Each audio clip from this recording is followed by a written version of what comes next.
ہے, مقتول کون ہے. اب کوئی اگر بیان دینا شروع کرے تو ہم اس کے بیان کے دباؤ میں آ کر حق کا بولنا نہیں چھوڑ سکتے.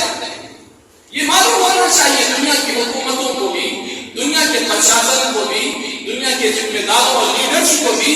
الحمدللہ اس ملک کی یہ تاریخ ہے, اس ملک کے تمام وزراء, تمام منسٹرز جب سے اسرائیل اپنی ناپاک حرکتوں کے ساتھ اس سرزمین پر قائم ہوا ہے, کبھی اس ملک کے باشندوں نے بھی, اس کے وزراء اور منسٹرز نے بھی کبھی اس سرزمین کو قبول نہیں کیا ہے.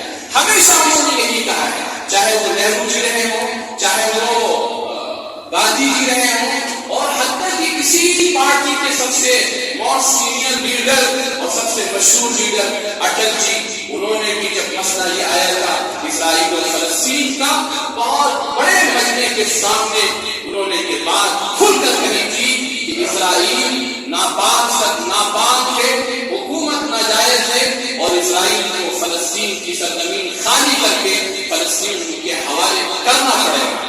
یہ ایسی حقیقت ہے جس پر اس وقت احتجاج نہ ہو رہے ہیں.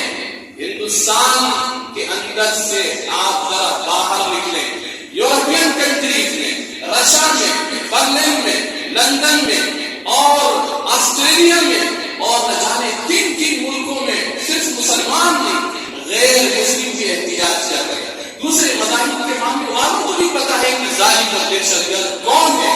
مسلمانوں کو اچھی طریقے سے معلوم ہونا چاہیے کہ اس دنیا کا سب سے بڑا دہشت گرد, سب سے بڑا ظالم, سب سے بڑا قاتل, سب سے بڑا سفسار اگر کوئی ہے جو بے گناہوں پر اور جنہوں نے ان لوگوں کو زمینیں دی ان پر اپنے ظلم و ستم کا آخری نشانہ بنا رہا ہے تو وہ اسرائیل.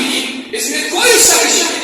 حتیٰ کہ اب بات یہاں تک آگے نکل چکی ہے کہ خود اسرائیل میں یہودی لوگ اس حکومت کے خلاف پروٹیسٹ کر رہے ہیں, وہ اس کے خلاف اس وقت ہاتھ بدولا ہے. اس سے بھی آگے بڑھ کر یہودیوں کے جو ربی ہوتے ہیں, جو علماء ہوتے ہیں, وہ اب میدان میں آ کر اعلان یہ کر رہے ہیں کہ یہ جو کچھ کیا جا رہا ہے یہ ہمارے اولڈ ٹیسٹامنٹ کے گائیڈنس کے بالکل اگینسٹ ہے, یہ بالکل اس کے خلاف ہے.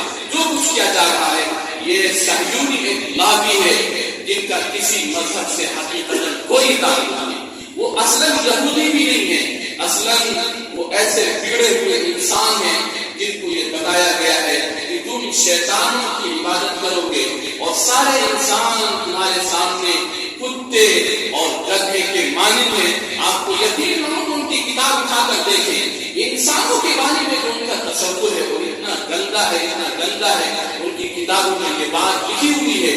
اگر کوئی انسان جو تم میں سے نہ ہو, اگر وہ کہیں جا رہا ہو کسی گڑھے کے کنارے پر اور تم وہاں سے گزرو تو 1 لاکھ اور مانگو تاکہ وہ گڑھے پر جلدی سے گر جائے.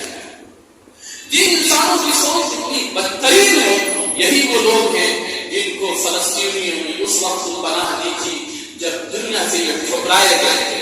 ان کو امریکہ نے بھی ٹھکرایا تھا, آسٹریلیا نے بھی ٹھکرایا تھا, دنیا کے سارے ملکوں نے ٹھکرایا تھا.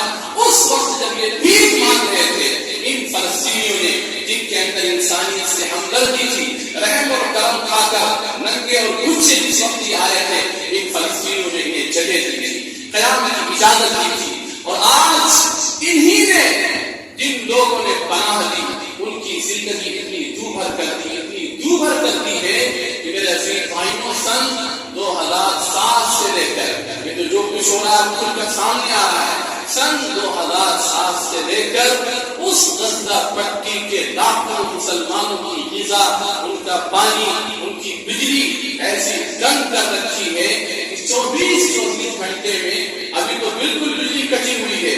اس وقت کی میں بات کر رہا ہوں جب یہ حالات نہیں تھے. 24 گھنٹے میں صرف 4 گھنٹے ان کو لائٹ دیا